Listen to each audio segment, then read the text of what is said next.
We're recording. I can edit this part out. Just say, hey, Tom, I watched your video with the NYPD guy. I checked it out. Yeah, shout out to Donald, all right? Just whenever you're ready. Yep. Hey, man, I checked out your video from that NYPD guy. Yeah. Shout out to Donald, brother. Oh, fuck yeah. They'll fucking love it. Go Ted. Yeah, and Dale. Dale, give him a shout out. They'll love Delta Force. Hey, shout out to Donald, man. Man. Yeah, man. We were just talking about how you get death threats for anyone that supports Trump. So I don't know. I think run with it. So I had some other questions for you guys, but Annie Jacobson, my favorite author, written a ton of books about intelligence agencies, about DARPA, about Operation Paperclip, Area 51, and her most recent book, which she went on Joe Rogan and talked about, was Surprise, Kill, Vanish, which is about the U.S. Tertia Optimo, denied operations starting in World War II with the Jedburghs going through OSS.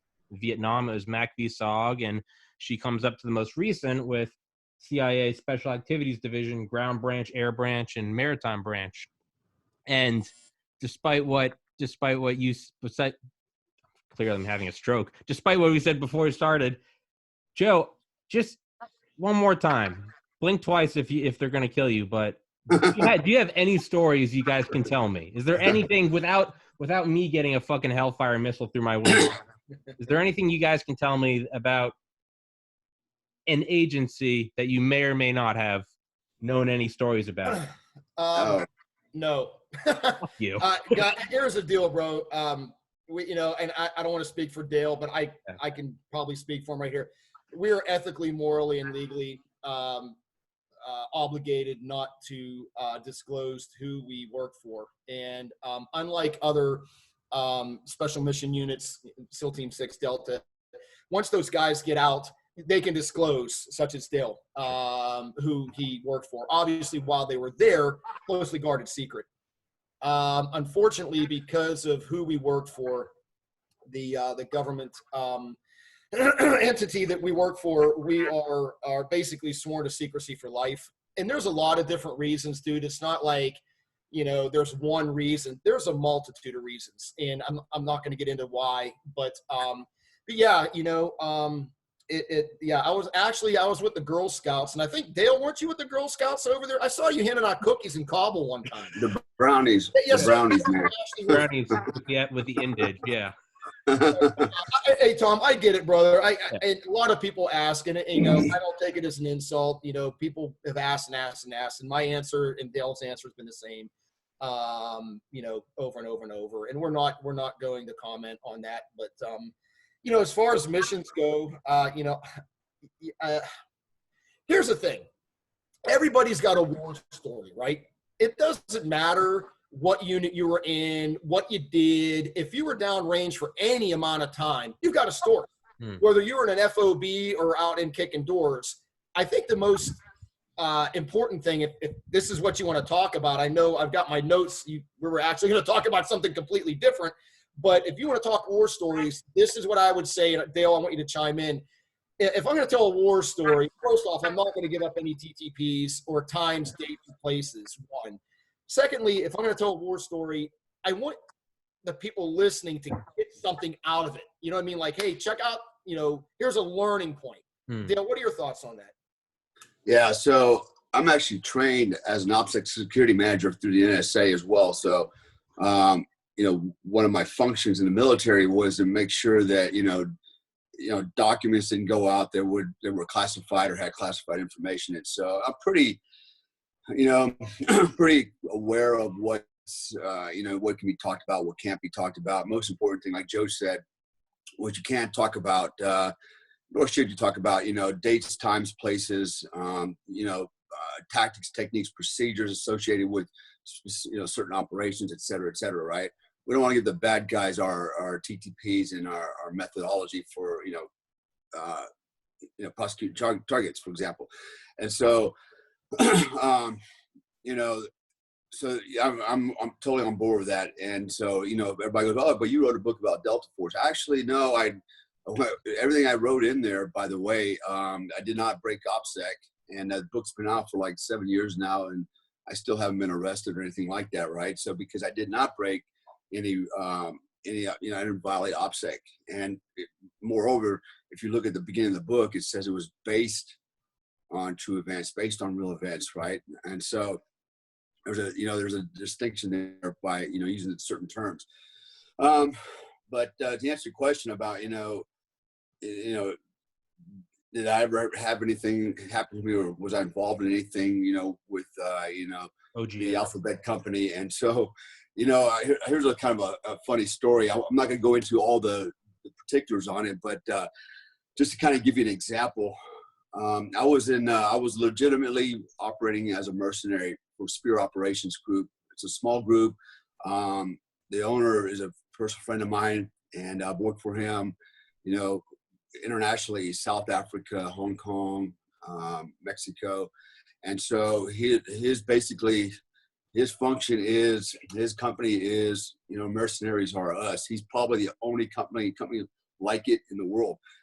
And it's a legitimate, legitimate mercenaries, not contractors like, Blackwater or anything like that. I've actually been a part of foreign militaries, and actually fought on their behalf, conducting special operations missions to prosecute targets, their targets on their target deck. And so, okay, so you might argue, why would you do that? Well, first of all, there are some stipulations. One is I cannot, for example, I could not join the North Korean army and do this kind of stuff. I couldn't join the Iranians or the Russians or the Chinese, right? The countries that I was involved with were friendly to the U.S. government. Okay, basically we're all in alignment, and it even states that on the State Department on the State Department website. Okay, what you can do as an American, as a U.S. citizen, what are you allowed to do and not to do? Anyway, so got all that out of the way.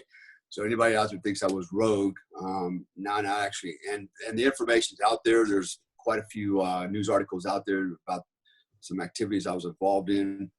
Probably the best one that kind of dispels all the lies and bullshit is one that I did with SOFREP.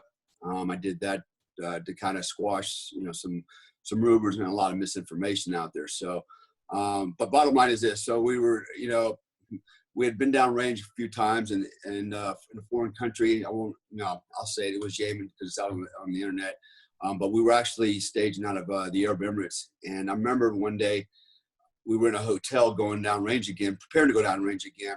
And we were in a hotel for probably at least a week, waiting for our marching orders to launch, and some admin reasons why we were kind of delayed. So we're hanging around the hotel every day, climbing the walls. And one day, a buddy of mine who was an American that was a part of this team, part of our strike team, which was a small team. In fact, it was less than 11 guys. He gets a call from a friend, and according to him, his friend was listening to was in a briefing at the agency headquarters, and he started off with, "Hey man, how are you doing? Blah blah blah. Hey, it's good to hear from you. How did you He goes, "How do you like the Novotel hotel that you're in Abu Dhabi?" And the guy's like, "What?" He goes, "How the hell did you know where I was?" He goes, "We know everything. We had a big briefing about it this morning. Blah blah blah blah blah." And he kind of giggled a little bit. He goes, "Yeah, but don't worry about it, man." He goes, "We know where you are. We know what you're doing." And he goes, "In fact, we know Comstock's in the room next door." They named off the names too, right? Yeah. And then he kind of giggled because my partner, he was a little, didn't say a whole lot. He's like, "Oh shit." Oops. And he told him, he goes, "Don't worry." He goes, as long as you don't take out any of the targets we're trying to turn, it won't be no problem. And he asked him, "Well, which targets would that be?" And then click, the phone hung up, right? And so, we kind of joked about it. I was like, "I guess we'll know if we hit the wrong target, we'll get a hellfire up our ass." So, they're all knowing, man. There's actually what's really scary, and Joe and I have talked about this before, because Joe and I were engaged in something here in the U.S., just he and I. And we were really shocked and surprised at just how much the government really can find out about you in short order. It's like out of a movie, man. Like, they can literally track you and know where you are, where your car is parked. It's scary shit. And so I won't go into particulars of that, but Joe and I were like just shaking our head going, "Damn, man." You know, Big Brother knows everything out there. So you have to be really, you know, I don't know if I'm breaking OPSEC. I don't think I'm breaking OPSEC. I'm just saying that. It's like, you know, it's like, what was that movie, man, with Denzel Washington and, man, where he was a lawyer, and then, you know, they were tracking him everywhere he was going, had him on video. They're trying, you know, the government's trying to take him out. I know what you're talking about. Yeah. Yeah. You know, we kind of like live in that world. In fact, you know, I used to go to Dubai all the time in Abu Dhabi. And what was always interesting over there is there's not a lot of police officers. You hardly ever see a cop, right? But there's no trouble. Nobody's going to break into your car. Nobody's going to steal anything. You know, you've got women running down, Western women running down the road at 10 o'clock at night, jogging in booty shorts. You know, nothing's going to happen. And it's super duper safe. And if you look around, you'll notice that there's CCTV cameras everywhere, right? First of all, they're always watching. But more importantly, they have an informant system that's unbelievable. Everybody an informant, everybody, okay? And so what that means is, as an informant, or, you know, as Joe civilian, you see anything that's, you know, unusual, out of line, you report it to the police will come, and then, you know, and basically what you get is a blue chip. So if you ever get in trouble, it's your get out of jail card, right? And so they're really, really good at this. So they use basically this form of community policing, if you will, to spy on each other and rat each other out. I've seen where guys would get drunk, a little carried away in a bar, and basically taxi was called. He'd be walked out to the taxi, say, get in the taxi. He'd get in the taxi. They'd take the driver would take his passport and go, all right. He goes, here's the deal. He goes, two things will happen. You're going to go to your hotel room, and we're never going to hear from you again, or we're going to take you right to the airport and kick you out of the country, or we're going to take you to jail. But, you know, they've got his passport number. They got everything, all his information, right? So they're pretty, you know, so from that aspect, it's pretty safe. But the bottom line is the government is really, really, really watching, man. I mean, I've racked up so many speeding tickets over there. I'm like, damn, I didn't even know there was speed. I didn't even know anybody was watching, or there was a speed limit here, you know. I mean, I got speeding tickets out in the desert for going like 10 miles an hour. I remember on one trip, after about 5 days, I racked up like a $700 bill on speeding tickets. It's, you know, it's like, what? And you can't leave the country until you pay it. I mean, I'm at the airport. I can't leave the country until I pay that money. Oh, damn.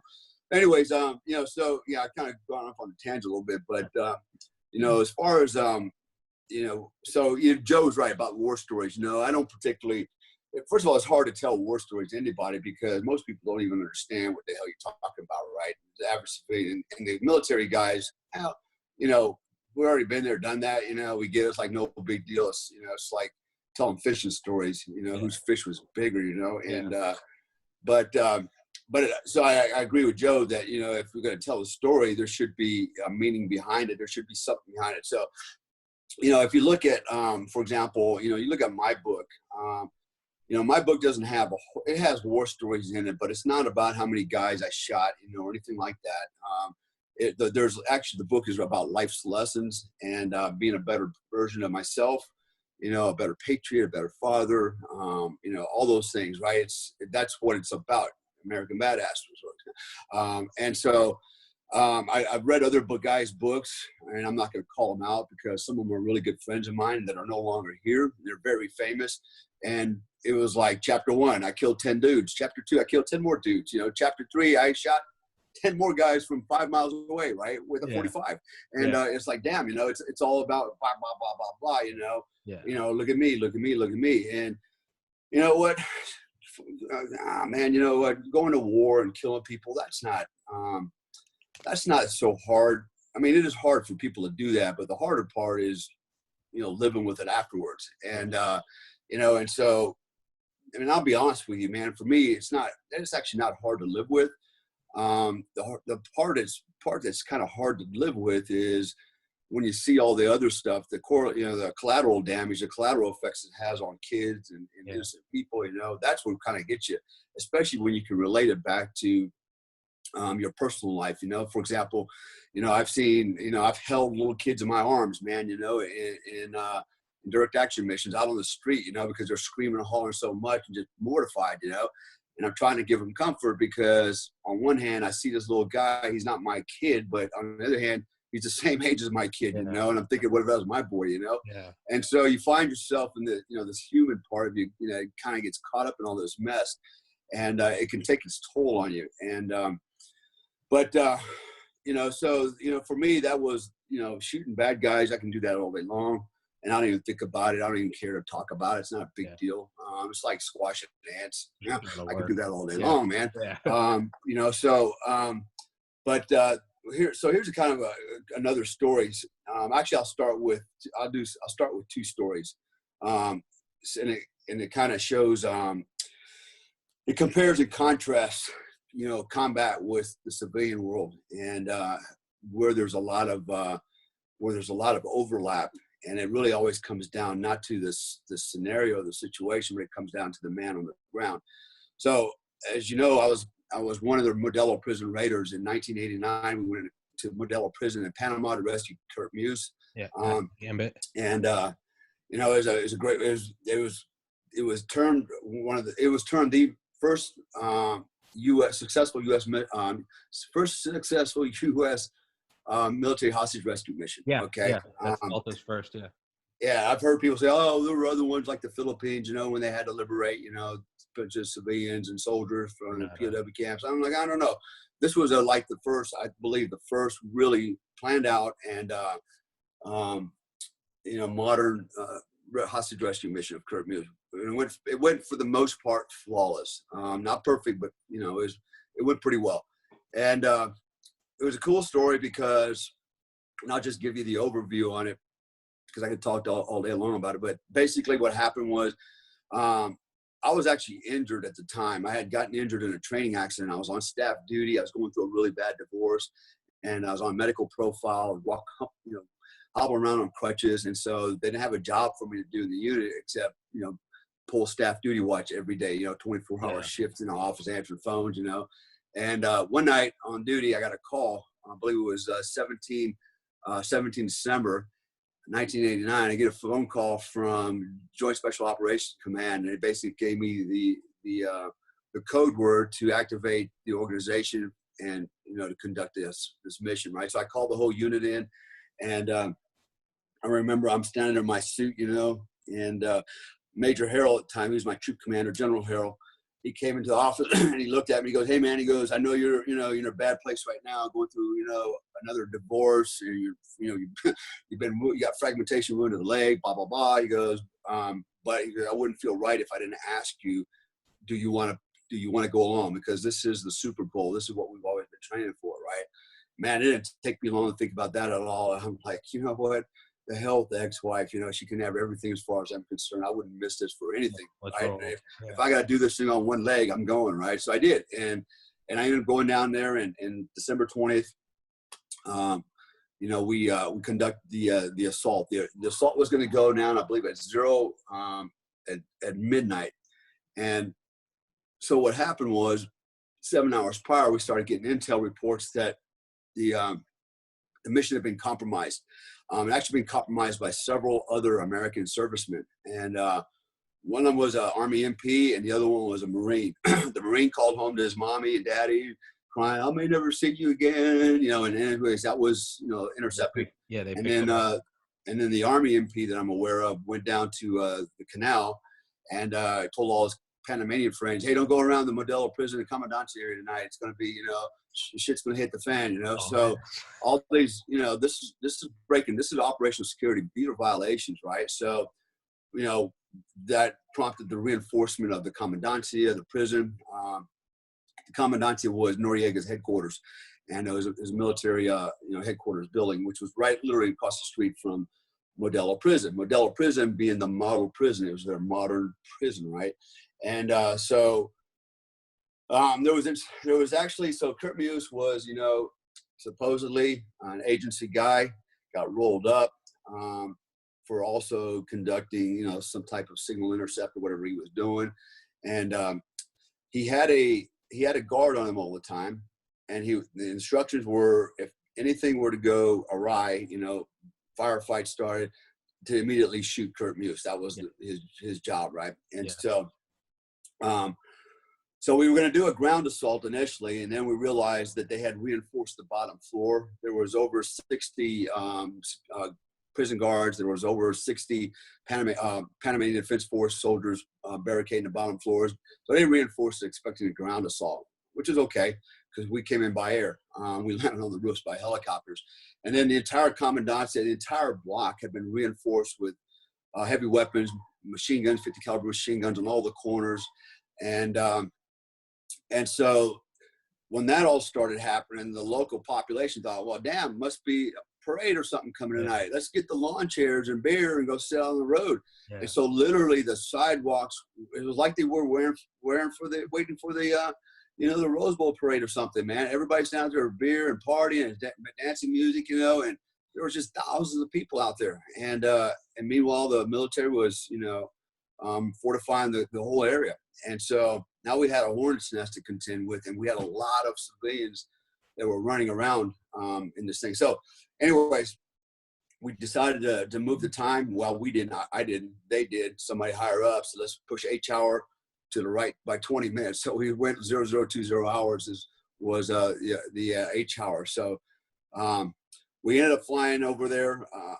It was a total of, so we had 4 MH-6 helicopters with the people pods on it, the assaulters. We had 4 AH-6 attack helicopters. I believe we had 4 Cobras, and we had 2 to 4 Blackhawks as a C-2 birds and medevac birds also in this whole, this entire sortie. So we took off. There's a minute and 45-second flight from Howard Air Force Base through over Bridge of Americas. And then we came through the saddle on Ancon Hill. And as we came over the top of that hill really low and fast, that's when everything started. Our snipers were already out there. They started engaging targets from the wood line. And then as we came in, we were pretty overloaded. The helicopters were really, really heavy. In fact, the little birds can only carry so much weight. And I was actually I was the lightest guy there, and I had 70 pounds of equipment on me. I was pretty, compared to everybody, I was pretty light, and I had 70 pounds, and I was still heavy. And that was without water. I was just armor, weapons, ammo, explosives, things like that. So anyways, they had to, on 2 of the little birds, we had to take, or they, I can't say we, but, as part of this whole program, we had to strip some of the avionics out of 2 of the little birds to lighten it up. We actually reduced 2 of the little birds by 1 pilot. So they only had 1 pilot flying just so we could keep the, maintain the weight. And so that caused problems on hovering and landing because you can't just, hit the brake stop and set it down. It's got to be like a slow hover coming to a landing, right? And so it's very, it has to be very calculated and controlled. So that means we couldn't have a lot of speed. So we're flying in down Hankton Hill about 35, feet off the deck. Not going very fast, man. Maybe, I don't know, if I had to guesstimate 45, 50 knots. And as we're coming into the commandancy area, to the whole neighborhood, it was a hornet's nest. People were running everywhere. People were shooting, and it's hard trying to pick out, your targets. They're running amongst all the civilians out there. They're shooting at you, but you're trying to find them to shoot them at the same time from a moving bird. And so what also was supposed to happen is, as we came across that bridge, we had an element from, I believe it was the 197th. I can't remember now. 197th. It was an armored cavalry unit, all right, APCs, M113s, and they were going to come in and provide blocking positions on all the corners, right, hold it down with machine guns, but basically help block everything for us. And it was Christmas time, so most of those guys had gone back to the U.S. on leave. Some of the people were left behind, were your cooks and clerks and supply and logistics guys, support guys, and they were actually driving the M113s and man the machine guns. So, I can tell you how that worked out, man. Basically, everything became a target, and there was no such thing as target discrimination on their part. It's just like shooting everything. And so we come hovering in, and as we're coming into the roof, it's a 3-story building. It's a flat roof, and there's a small, like a 10 by 10 annex on the top. That was where I was going to breach, and we have to bring this birds in. As we're hovering, trying to slowly land this thing with control. You know, I'm engaging guys on the street that are like right there, you know, within, you know, 35 meters, or not even that far, 25 meters away. You know, they're using women and kids as shields, and, you know, and they're surround themselves with them, you know, and I still remember one guy vividly in my mind to this day, man. I still remember what he was wearing, a white Guayabera with blue jeans. He was probably about 5'9", had an AK-47S with a parachute model, you know, and basically he was surrounded by 5 women, each holding, you know, little kids. They kind of worked together. He was aiming up at us, but he didn't fire. And they were working their way through a cemetery. As they went through the entrance, you know, somehow, for some reason, I kind of knew that they would split up, and I was right. They all went to the left. He button hooked around the right, jumped up over the wall to shoot, and that's when I engaged him. And so then we land, and my job was to explosively breach the annex. And so when I get up to the door, I was told originally that the door was going to be a steel door, just a standard hardcore steel door, right? So that's when I built my charges for that. I thought, well, damn, you know, nobody else is going to be on the other side of this door. Yeah. So, you know, I got to make sure I get in. So I use what's called the P factor, right? P factor for plenty. I had plenty of explosives in my charge, right? I calculated what I needed as a minimum, and then I added way over, yeah, quite a bit, right? So I had a lot on. I'm not gonna say how much it was, but it was a lot. And so it was definitely overkill. But now, when I explain what happened, it's a good thing I had that P factor in there. So I run up to the door to place my charge, and to my shock and surprise, yeah, there's a steel door, but in front of that steel door, about 6 inches, is a jail door. So it had 2 doors. So the problem with the jail door is, you know, I didn't have a whole lot of surface area to place my charge. All I had was the bars. So I'm losing a lot of charge to surface contact, which means I'm going to lose a lot of energy. And that was going to be a problem. Had I gone with the standard charge for that, it may not have been enough to do the job. But luckily, the P factor came to play. And so I had plenty of extra oomph on there, and that's when things got a little crazy. I had everything set up and ready to go. You know, the other little birds are landing, and you know, guys are deploying, you know, around the building, and they're lining up in the assault order, and I'm waiting for the command to initiate the firing system. And so by this time, it's a raging firefight, man. Rounds are flying over my head, you know, over the building and stuff. And I'm pretty much exposed. My back is exposed to the commandancia and the prison yard, because the prison yard there were towers, guard towers. In the guard towers were guards shooting at us, right? So, you know, I got a whole lot of chaos going on at the same time. And we already deployed also our fire support positions. They went out to the corners of the building on the top with the Mag 58 machine guns at the time, M203s, and they were taking out the towers, and you know any bad guys in the prison yard, plus over at the commandancia. So I'm like, you know, like, hurry to Jesus Christ up, man, because, you know, I'm standing out in the open there, you know, hold the charge, waiting for the go sign so I can fire the system. Well, what happened was, when I got the go, I fired the system, and I only had an 8-second fuse on it, 8 seconds.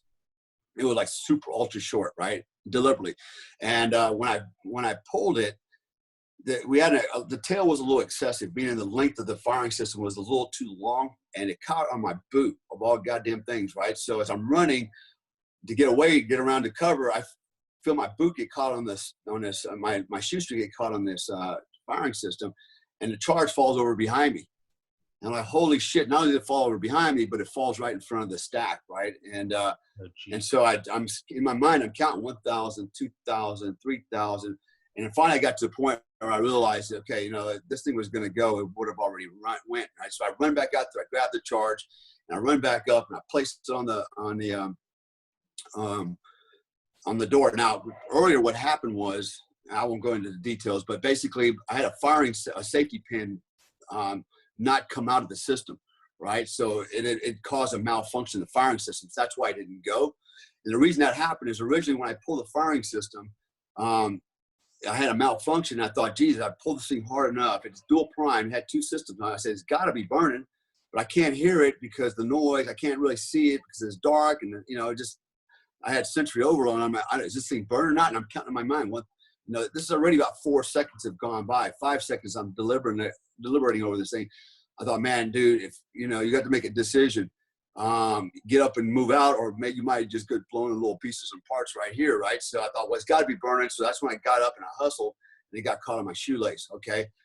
Then doing the count to my head, I go, man, that thing is not armed, right? So I run back out, grab it, stick it back up there, and go, okay, by the numbers, and I start manipulating it, and basically then I, realized, okay, it is burning. I got confirmation on it, and I completely ran the wrong direction. I ran around the other side of this annex and exposed myself to enemy fire just to get back into the formation. Boom, the charge goes off. That jail door literally became a flying plate, and it blew the second door off. Both doors went flying across the annex and slid down the stairs, nice and perfect, out of the way. Just leaned up against the wall. Couldn't have done any better. P-factor, baby. And, yeah, I couldn't even plan that, man. It was like amazing how that worked, right? So, that thing was wide open. We went in and then started to conduct the clearing. Finally got down to where where the hostage was that we're looking for, Kurt Muse. And at this point, the guy that was tasked with shooting Kurt Muse, he apparently didn't know what was going on, because at this point we already engaged guys in the hallway. A lot of them just shitting their pants and laid down, and so he was probably in the room wondering what the hell's going on out there. He hears gunfire and helicopters, and he was probably trying to figure out, what do I do? He's probably mortified. And so when the assault went into the room that he was in, it was a pretty good sized room. It was like the interrogation room. He just made a beeline for a toilet, a shower, right? A little bathroom area in the corner. And one of my friends, who was one of the assaulters there, his name was James Sutter, who's no longer with us. He actually passed away several years ago at a pretty early age, I would say in his mid-50s. But anyways, great dude. And man, he saw this guy run into the toilet, into the bathroom, and he was right hot on his heels chasing him. And this guy jumped into the shower and was standing in the shower, and he had a handgun drawn, already punched out, aiming at the door, waiting to shoot anybody who comes to that door. And James didn't even hesitate, man. I mean, he just didn't even hit the brakes, man. Just right on in with a car 15, and he shot the dude 4 times in the chest. The guy never got a round off. Speed, surprise, violence of action. So, there's a lesson learned right there. When we talk about speed, surprise, violence of action, that's a perfect example, man, of how aggression, man, speed, violence, man, can win the day, man, imposing your will. And that's exactly what he did. And he smoked this guy that definitely had the jump on him, right? So, anyways, long story short, we ended up, we found Muse in the shit cell. Another breacher blew the cell door open, got him out. We put a bunch of armor on him, stuff like that. And then at this point, we're getting the call to evacuate. And we're in the stairwell. It's pitch black, man. Like I said, very noisy, a lot of gunfire. Right below us, on the floor below us, the guys are down there shooting. All the bad guys are, shooting out at the other military elements out there.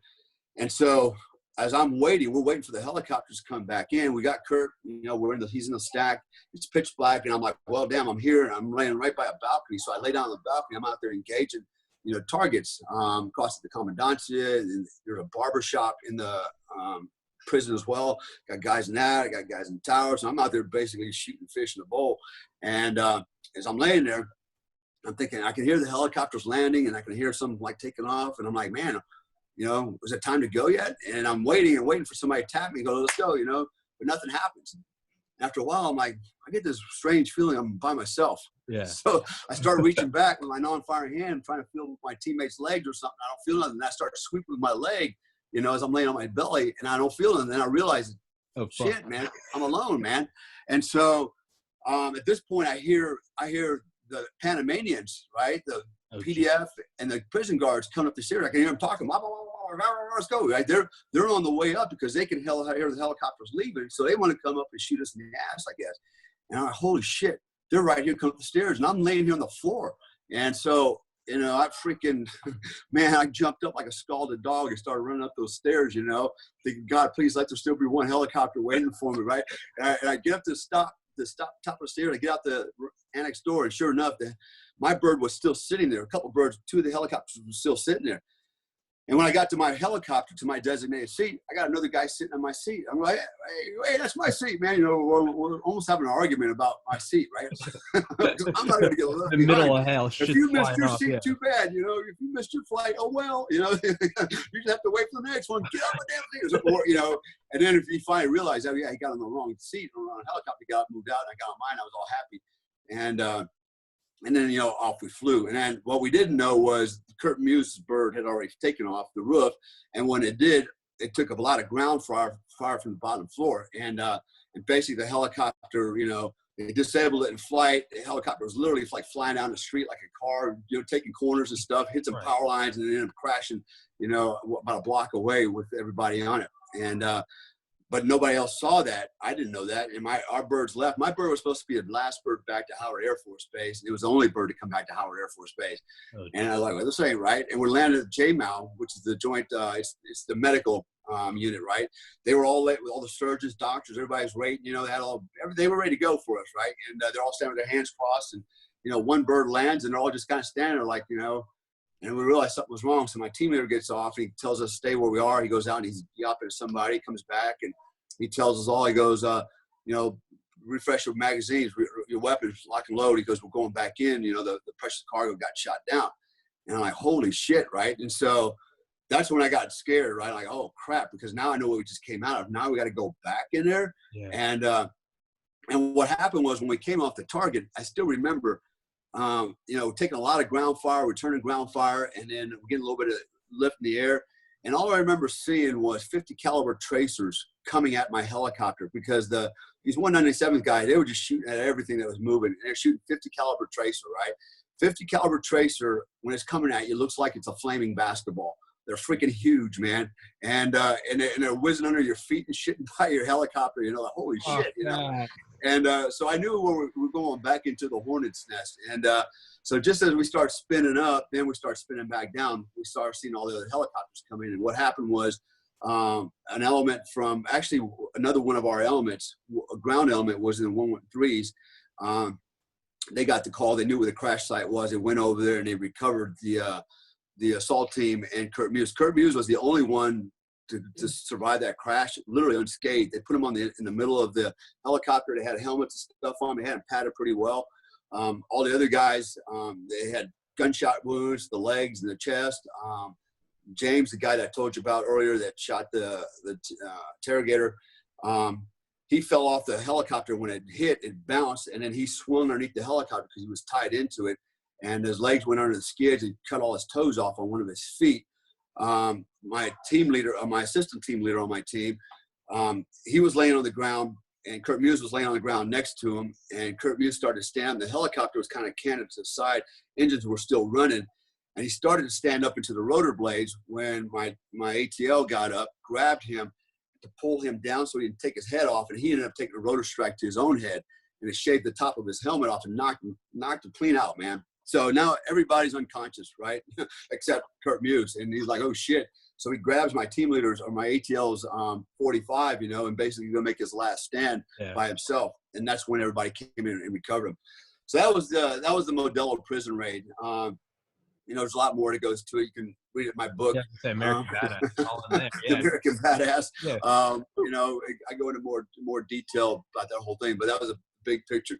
And then what I wanted to do real quick, and I'll let Joe talk, is, you know, talk about, so, you know, compare and contrast. So that was, you know, combat. And then here's the civilian world, okay? So Joe and I were actually on Discovery Channel. We were on a TV show called Lone Operator that actually Joe was kind of the producer of it. And we're on the desert one night up in Northern California, outside of LA, North LA, Southern California, up in the desert. It's in February. And, you know, I won't go into all the details on this one either, but basically what happened was we had another guy with us, a friend of ours, a mutual good friend of ours named Mike, former Green Beret, former Ranger, was in Delta also. He was there part of this movie, this TV show we're making, the three of us. And so we had to do a helicopter scene one night, and it was basically what was gonna happen was this helicopter was gonna fly out into the desert. There was gonna be a guy out there driving a car, you know, and then the car was gonna break, and then he's gonna call for help. and then the helicopter was going to come in rather than recovering him. The guy in the helicopter was going to toss him a rucksack and basically point and go, "Good luck, there you go. That's all you're going to get. We're not going to help you." Because of the theme of the show, right? It was kind of interesting. I won't go into details on that right now. If Joe wants to talk about it, can. But so my job was, well, actually Mike's job was to stand out in the desert with the producer, and basically he was going to do the narration, right? Okay, he was going to talk about the folly of high-speed driving at night with no night vision goggles or lights in the car in the desert, right? What could happen, blah, blah, blah, and for the scene. And then I was going to get in the helicopter, and I was going to toss this rucksack out to this guy on the ground.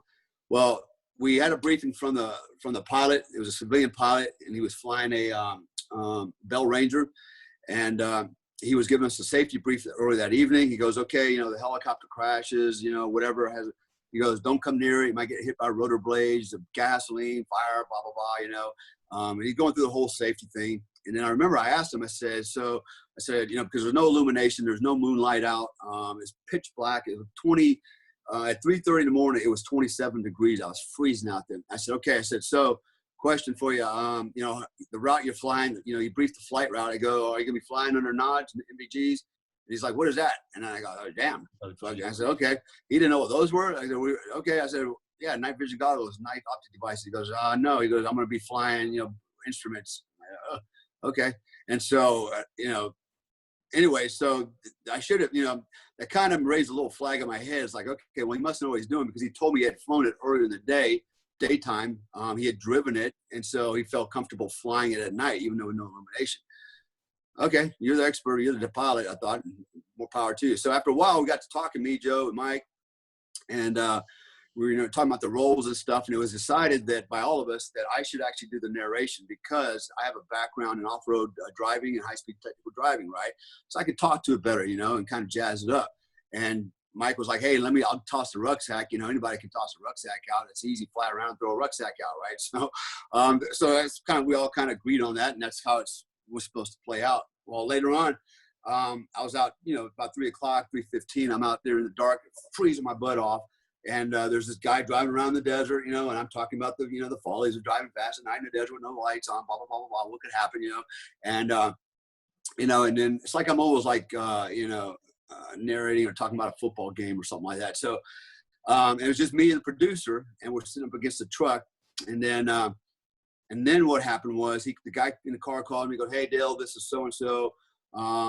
Vehicles in op, I need extraction, blah, blah, blah." I said, "Roger that, stand by." Extraction bird inbound, and sure enough, the helicopter's already flying a big orbit, a couple of miles out, and flying counterclockwise. And it was coming around from around my 5 o'clock position, and he was maybe 500,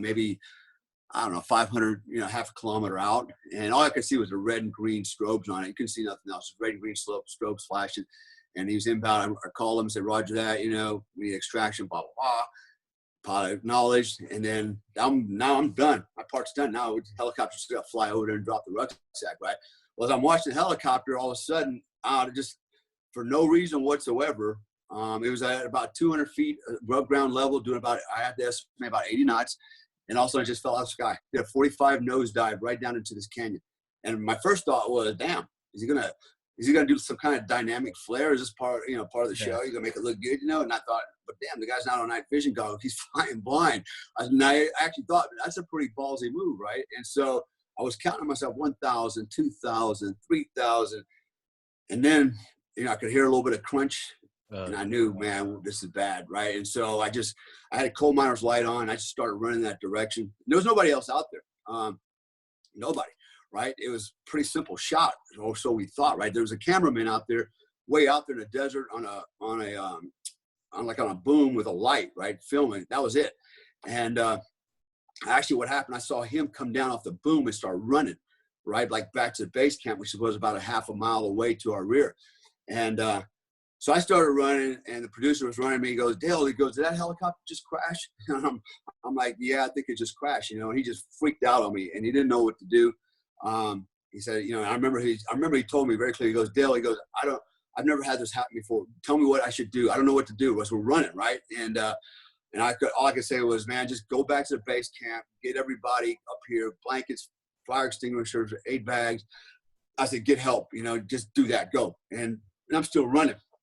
So he takes off. I run down this chasm, about 150 feet down at least, pretty steep hill, pitch black. I run down there and I'm sliding down the hill. I get to the bottom and I stop and I'm huffing and puffing. I'm looking around. I don't see nothing. I don't hear nothing.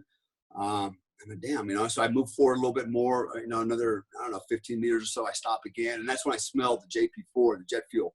My pants, the bottom of my pants were soaked in it from running through the sagebrush. I could smell it. And that's when I knew, man, I'm in the impact area, you know, and I start scanning around and I start seeing a little bit of the fuselage, just a small little chunk of the fuselage, man. It was nothing bigger than a shoebox left of that helicopter crash. And so I knew I was in the wrong place, so to speak. And I looked to probably about my 1 o'clock position. I see the pilot. He's laying face down. His legs are away from me. His shoulders are toward me. It looked like he was rolled over and his head was under his chest. So I run over and I grab him by his shoulders and I gently roll him over. And, you know, and again, it's in the book, but, you know, he was decapitated. He was missing his head. Yeah. And so that was kind of like a real awakening for me for a minute there. I mean, I had to gasp. Holy shit, you know, I wasn't ready for all that. I'm covered in tissue and, you know, it was bad. And so, then I look to my right and about another 15 meters away, I see Mike laying there and he's still breathing. So I run over to him and I'm doing whatever I can to save his life. And he's in bad shape. He's not even conscious, but he's breathing. And I'll spare you all the details here, but let's just say he was not looking good. And there's nothing or nobody that could have saved him. I'm convinced of that, man. But I tried to do what I could do with what I had to work with, which was nothing but my hands. And so he was soaked in jet fuel as well. I remember he had a brown fleece jacket on. It was just soaked, man. And I know that because I grabbed him and I had to roll him to the side to clear his airway because he was just a mess. And anyways, and then the weirdest thing happened. So this is the thing that really stands out in my mind to this day, and I can't even explain it. So at this point, I've probably been down there at least 4 minutes by myself, and there's no help coming. It's pitch black. It's freezing cold, man. I mean, I'm barely wearing it. I'm just shivering my ass off. And so I'm thinking, okay, I got 2 guys. I know one's KIA. I got one that's, you know, right here that's in bad shape. I'm missing one more guy. There was 3 on this helicopter. And so I'm trying to balance Mike on the side. I'm trying to keep his airway clear. I'm trying to keep him breathing. Trying to do whatever I can as best I can to stabilize him with what I got on me. And so I'm getting a little panicky now because I know there's one more guy out there. And so I start yelling, man, you know, I got 2, I'm missing 1. I need some help. I need a medic, right? Hoping that somebody would hear me somewhere, you know, a half a mile away, you know, or at least come to my voice. And so as I'm sitting there holding Mike, you know, I'm trying to figure out what can I do? And all of a sudden the weirdest thing happened. So remember, I got a coal miner's light on. And as I'm moving the light around, you know, I'm getting shadows and stuff from the, you know, the tumbleweed, you know, the sagebrush out there. And all of a sudden out of the desert, okay, from out of nowhere, out of the desert comes this woman, literally like walking at a brisk pace, walks right past me, like within 2 feet of me. I mean, I could have reached out and grabbed her leg. That's how close she walks past me. Walks behind me. And I'm not even looking back. I just saw her walk past me. I'm still trying to balance Mike, and she stops, and I hear her kind of gasp, right? And then she comes walking back quickly again, walks right past me, back out into the desert. I'm in the middle of the desert where there's nothing out there, right? Just takes off. Doesn't say shit to me. And I'm like, what was that about, right? And so I turn around, I look behind me, and there's the other guy landing, the other guy on the helicopter, right? The other casualty. I'm like, damn. So I get up and I got Mike bounced and I'm talking to Mike, you know, I said, if you can hear me, I'll be right back. Let me check on the other guy, man. You're going to be all right, buddy. You know, blah, blah. And I run back, check on the other guy. And right away, it was obvious, you know, with the damage done to his body that he was dead. You know, there was no doubt he was dead. So it didn't take me long to assess that. And so I got back to Mike and he lived about another 30 minutes, another 30 seconds. And then, you know, his breathing started to slow down quite a bit. And then he passed. And then it was shortly thereafter, the first medic comes sliding into home base, you know, and he's like going to work. And I'm like, yeah, like, dude, you know, do your job, but you know, it's over, man. I mean, there's no doubt it was over in my mind, you know. And then probably shortly right after that, I heard Joe come walking in. Dale, sit rep. I said, Joe, they're all gone, brother. They're all gone, you know. And I'm just standing there, like, just shaking my head because I'm looking at Mike, thinking, man, that was supposed to be me, right? Yeah. I'm thinking that was supposed to be me. And not only, what was really uncanny was, at the time, both of us were married to Hispanic wives. We had the same number of kids, the same number of age. We both had the same military background. We were both boxers. We had been boxing together, on the movie set, and there was a lot in common there, and I'm looking at him going, damn, that should have been me laying there, not him. Yeah. How, I dodged that bullet, and I mean, and so you talk about, survivor's guilt, man. Yeah. That weighed heavily on me for a very long time, right? Because I thought, man, and the hardest part was facing his family when it was all over. So I'll add some more to the story, because what happened was, after the crash, right, everybody was involved. The FAA, man, everybody was out there. And then, then the investigation started. Then the lawyers were getting involved, and, who's at fault, and I thought, oh my God, and then I get the phone call, what were you doing? What were you doing? How'd you guys decide on this? And I'm like, oh man, and then I get a call one day, probably a month later, 2 months later, from from his wife. And she's like, hey, she goes, his birthday's coming up, even though he's not here. And we would like to invite you up to Pennsylvania, because we have a big birthday celebration for him, right? Big celebration. And so would you like to come? And I got to be honest with you. I was like, man, is this like an ambush?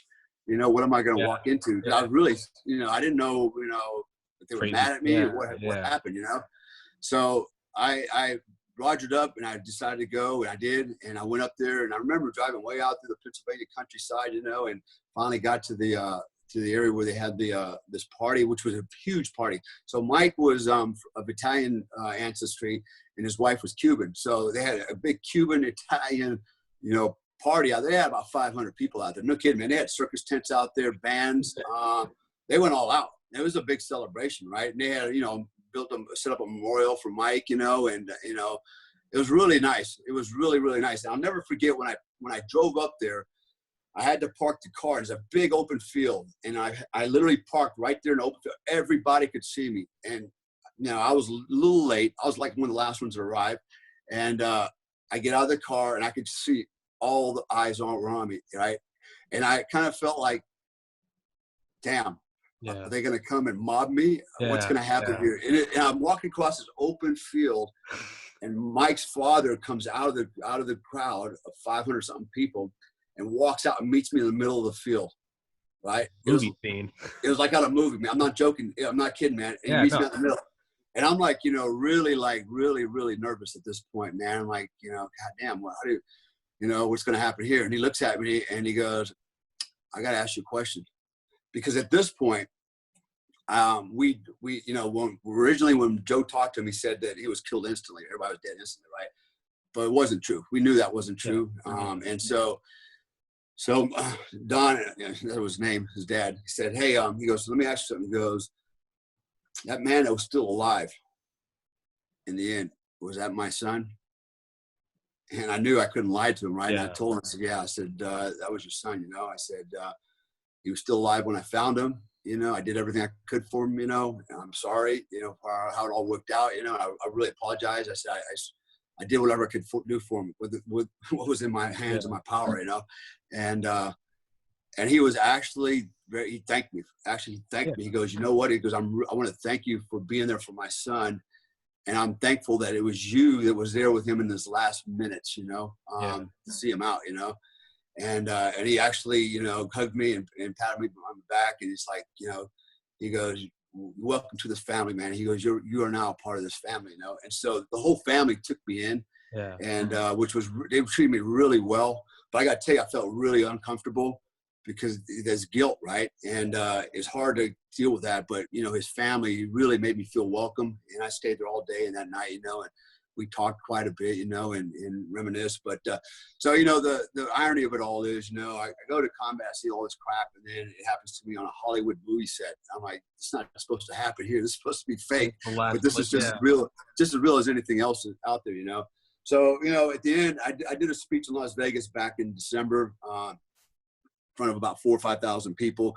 And that was kind of the theme of where I was going with this. I kind of told the story without revealing where it was till the end. And in the end, I told everybody that this was not Afghanistan. This was actually, you know, on a Hollywood set. And, you know, first I literally had women in there crying. But more importantly, there was a theme in there that I wanted to share with people. And the theme was courage, you know, leadership. And sometimes you just got to run into the mouth of madness, you know, and, you know, and do what's got to be done in spite of your fears, in spite of your inhibitions, in spite of your lack of knowledge. Because a lot of people, I was told, didn't want to come because earlier that day, the helicopter pilot had told them don't come near the crash because you could catch on fire, get hit by flying pieces and parts. So everybody wanted to stay away. Right? They don't want to come there. And I'm like, no, man, I knew that was an option when he said that. I was like, no, that's not going to happen. You know? I'm going to run in there and help you, you know? And so that was the example that I was using was, you know, that there's some other things I talked about. You know, it was designed, the speech was centered on being, was on leadership. It was themed on doing the right thing, even if it's difficult, you know, sometimes you just got to put your feelings aside and, you know, you have to do what's right. And so anyways, I've been talking for a long time, so I'm going to hand it off to Joe. I was going to say before you start, but you were just saying, yeah, sometimes you got to run into the mouth of fire and just, it's kind of like the guy, your Delta Force guy that ran into the bathroom after that guy.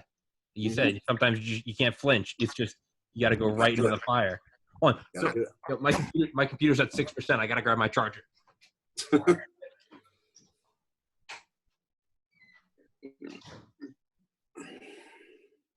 Yeah, I got a little long-winded there, Joe. Sorry. Got me reminiscing. Yeah, not the best memories, needless to say, but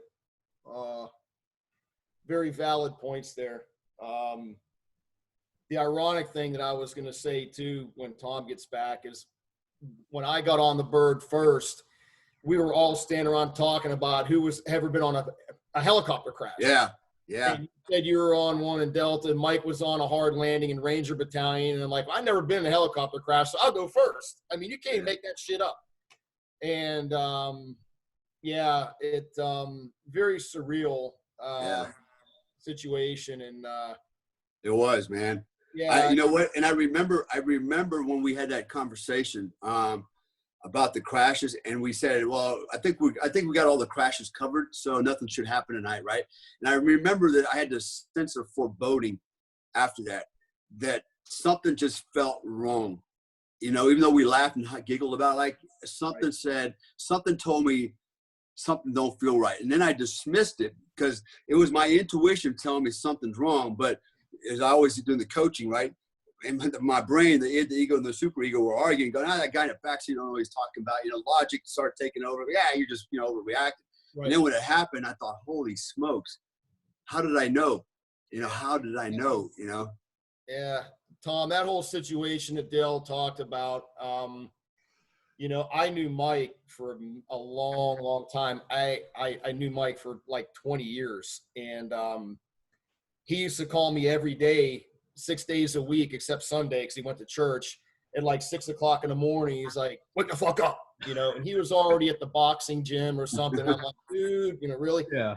But, the lesson there, it was, I've seen some, pretty awful stuff in my life. That definitely isn't the top because it wasn't combat related. And anybody that's been in a crash scene of a helicopter, it's pretty messy, and it was very surreal for me. And I remember, and it's in my book. I dedicated my book to Mike. I think Dale is as well. But anyway, it was one of those things where here they go tomorrow. Yeah. And it's just, if anybody that's listened to this, you know what, do you think literally of a flip of a coin, Dale would be gone and Mike would be here? That is how fragile life is. And make every day count. Don't piss days away. You think Mike thought he was going to die that day? Fuck no. Yeah. No, he didn't. And that'll be ever, etched in my mind. But I tell you another thing that is etched in my mind, and it's a testament to guys like Dale and myself, I mean, most people would walk up on something like that, and they did, and Dale saw it, that aren't used to seeing that, just unravel. But it was, a testament to Dale. He was cool as a cucumber, and I remember hearing him yell for medic, because I actually was I had heard the helicopter crash. And it's in my book. I rode up in a car, and I'm looking. I don't see shit. I don't see nothing burning. But then I drove down off the Swatty, and I see this flashlight way out there. I'm like, oh, they must have had a hard landing. So I start walking, and then I started smelling gas. And then I started seeing bits and pieces of shit, and I'm like, oh, fuck. Yeah. Really?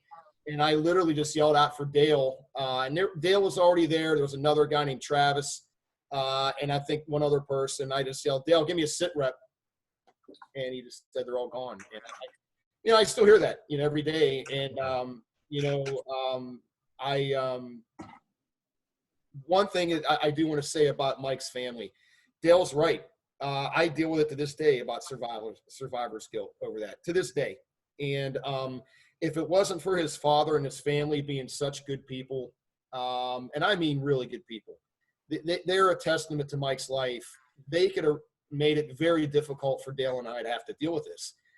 But I was one of the pallbearers at Mike's funeral, and his father, I spoke at Mike's funeral, and his father took the time, pulled me off to the side, and he's like, I know what you're thinking. And he basically gave me a slap of reality. And he's like, we don't hold you responsible, Joe. Mike was happy to go. He was so excited.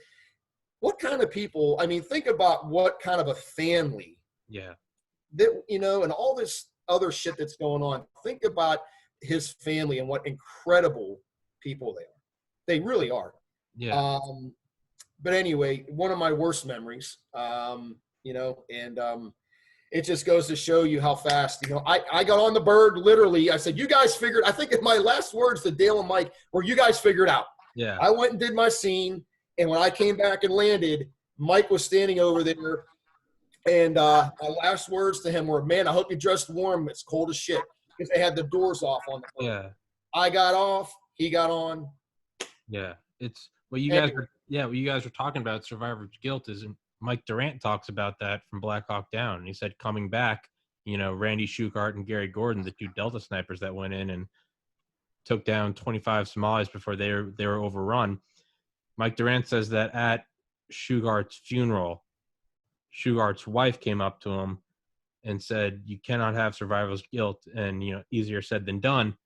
But what she said is like, no, because if you weren't there and if you didn't survive and let me know what happened, the only thing they ever knew were the publicized videos of the bodies being mutilated and dragged through the streets. And she was like, because of you, I know exactly what he did. Like, you describe how he's talking to you, and, she's like, and I know exactly what happened now. And she's like, I can sleep easier than if it was just what happened. Was it quick? Was it slow? What, was he scared? And so that's what Mike Durant said was just, and he also said that coming back from Mogadishu, some woman who had heard his story on the news, who had survived in a cancer home, but all of her friends had died.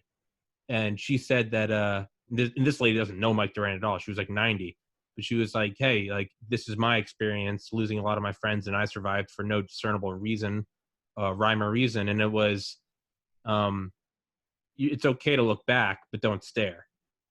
And that's what I figured, if Mike Durant talks about that with survivor's guilt, I feel like that's probably applicable to y'all is, Dale, you can provide that piece to their family. Hey, this is exactly what happened. And there's no, as brutal as any reality is, once I lost my brother to suicide. Once I could figure out what happened, talk to my parents, who talked to the law enforcement officers and everything, the coroner. Once you hear it all, man, does it not make it easier? Doesn't matter how brutal it is, because once you know exactly what happened, then nothing can lurk in the dark and scare you. You just know what happened. Start having closure. Yeah. And you start piecing things together. And I get that. And anybody that has survived a traumatic experience like that can relate to it. And life sucks sometimes, man. And one thing I'll say before I give a couple little stories. Yeah.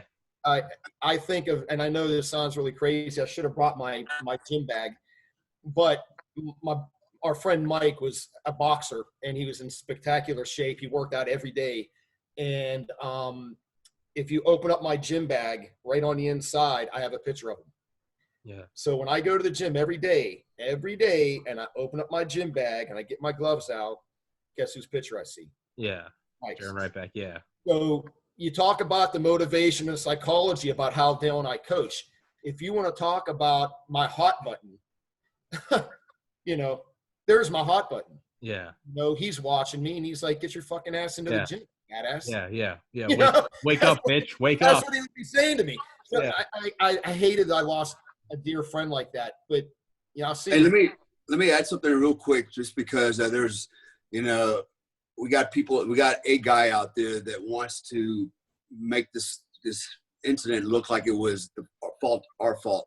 That helicopter, nobody knows to this day why it crashed. I watched it crash, and I can tell you, I saw nothing wrong with that helicopter. I didn't see anything fall off, any fire, any weird noises. It just literally did a 45-degree nosedive straight into this canyon.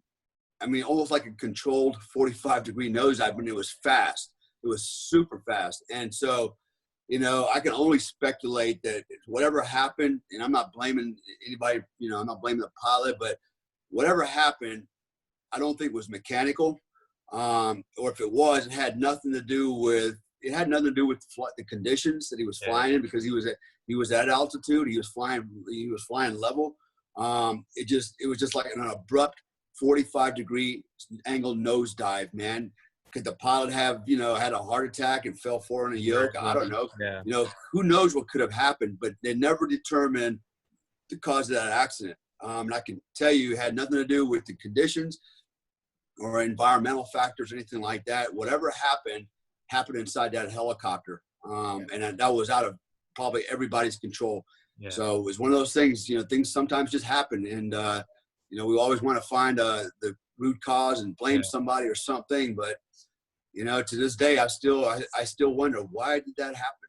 Why did that happen? It was just so bizarre. And I'm not going to mention this piece of garbage's name, but there is one person out there that's put out all over the place that, you know, I was responsible for the helicopter crash, whatever.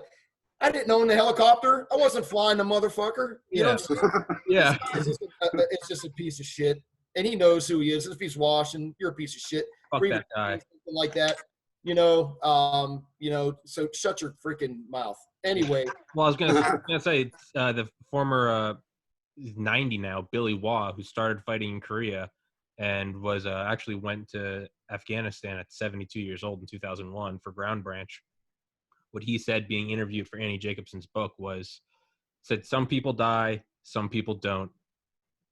That's it. He said there's no rhyme or reason. He goes, it's been happening since the ancient Romans. It happens now with tier 1. He goes, and it will happen for the next 1,000 years. Some people die, some people don't. And he's like, no one knows. That's just why it happens. It's combat, guys. Look, bottom line, you know, you don't know who's going to die. All you can do is, you know, hope and pray you don't get hurt. Hope and pray you don't get killed. And but with that said, you know, I got one story that and there's a learning thing. This anyway. On my first trip, actually no, it wasn't. It was my second trip to Afghanistan with the unit that Dale and I were in. We had just got back that morning from a mission. We debriefed and cleaned our shit, got some sleep, and then we woke up, and I was actually on the roof of our hooch. We had lawn chairs up there. We were up there just getting some sun, shooting the shit. It's me, another guy that I was working with, and there were 3 guys from Task Force Blue, which TF Blue is Dev Group SEAL Team 6 guys, in case you don't know who that is. Just up there shooting the shit. And the guys in blue ended up leaving, so I was up there with my buddy. And about 10 minutes later, I hear our boss yelling for us. And I could tell by the sound of his voice something was wrong. We're like, hey, we're up here, sir. He's like, get your ass down here right now. So we get down, and we're like, what's up? And he's like, look, a Predator, a UAV Predator just crashed. I'm not going to say where it crashed. We need guys right now to go in and secure the crash site and recover all of the sensitive items and all all the electronics. And where we were based, we were very close. Actually, it was a 20-minute flight. So anyway, here was the challenge. He says, you cannot take any Afghan commandos. Okay. Because of they were foreign nationals and they didn't want them around the crash, blah, blah, blah, right? Yeah. So the buddy I was working with, I go find those guys from Blue, get their asses over here. And then I went over, we were commingled with a group from 3rd Group. They were not in our compound, but outside of it. So it just so happened they had just got back from talking to a source and they were just sitting around debriefing. And I basically walked in. I'm like, guys, I hate to interrupt, but this is what just happened. In a heartbeat, they had their shit on. And I said, we need a bird. All the stars lined up. A Black Hawk had just dropped off a bunch of supplies at the HLZ. I said, you guys need to go secure the bird. Our boss was actually ahead of the power curve. He was already up there commandeering the bird. So long story short, we grabbed our shit and we were on the bird literally in about 10 minutes from the time that we were told. As we were flying in, what had happened was there was 2 UAVs. One was flying over a target and it was running out of fuel, and another one was flying in for overhead to cover, and the one that was flying out shit the bed and crashed. So the one that was going to fly to the target, they actually rerouted it, and it was flying above the crash site. Okay. So they were getting real-time intel. And as we were flying there, we were told, hey, bad guys are on the way. And we knew by the time we got there, they were already going to be there. They said they're only like a mile away or something. And so we knew we were going to fly into a freaking tick. And so we actually, it crashed in a small valley. And we flew up and around so we wouldn't take any fire and landed probably, I don't know, a quarter of a mile away. Anyway, we fought our way in, eliminated the threat, got to the crash site, and the Predator was still smoldering. Basically burned down to nothing. The 2 Hellfires were still sitting there and didn't detonate. That's not good. No. So now you've got exploded ordnance that's sensitized, right? Which I don't need to get into all that shit, but not a good situation, right? It still has, if it hasn't blown up, there's still all the sensing equipment, it's navigational equipment. Yeah. So anyway, without us skipping a beat, the 18 Charlie got right to work with his demo, start putting charges on the Hellfires. And so we started collecting all of the sensitive items. And what was so funny is our boss is like, yeah, you need to grab the blah, blah, blah. And I'm like, sir, I don't know what that is. Like, can you describe it? He's like, yeah, it's about the size of a microwave oven. And it's got some fans on it. And I'm like, okay, great. So we're looking around for these things. The actual camera that's on a UAV, you know, I always thought the thing was small. Yeah. It ain't. Pretty damn big and pretty fucking heavy. Okay. Yeah. So anyway, we had kit bags and some contractor bags with us to put the shit in. So, but long story short, the beauty of this whole thing was we had never worked with these guys from 3rd Group, but it was seamless. Everybody was switched on. Everybody knew what they needed to do. And that's the beauty of special operations, because you train like you're going to fight. These guys didn't skip a beat. I'd never trained with them before. I'd never worked with them before. And it was a really cool mission because we recovered, there were 5 things that we needed to recover, and we got all of them. And what was really hard is the shit was all scorched and burned amongst the wreckage. So you're like looking through this crap, and the entire fuselage just melted. It was just black crap on the ground.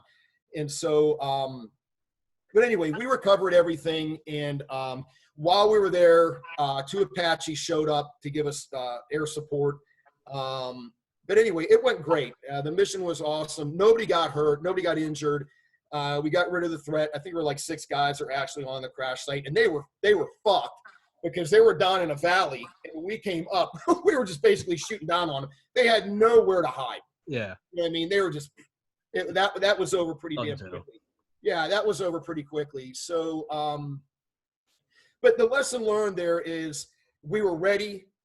Our gear was ready. You know, everything is just like this, you know, prepared to fight at all times. And even getting fragged with a mission like that, that went down very, very quickly. We were still able to execute it and execute it with guys I never even worked with. Yeah. Yeah. Just Never did a single mission with right these in. guys. Yeah. So anyway, and salute to those guys. They did a fantastic job.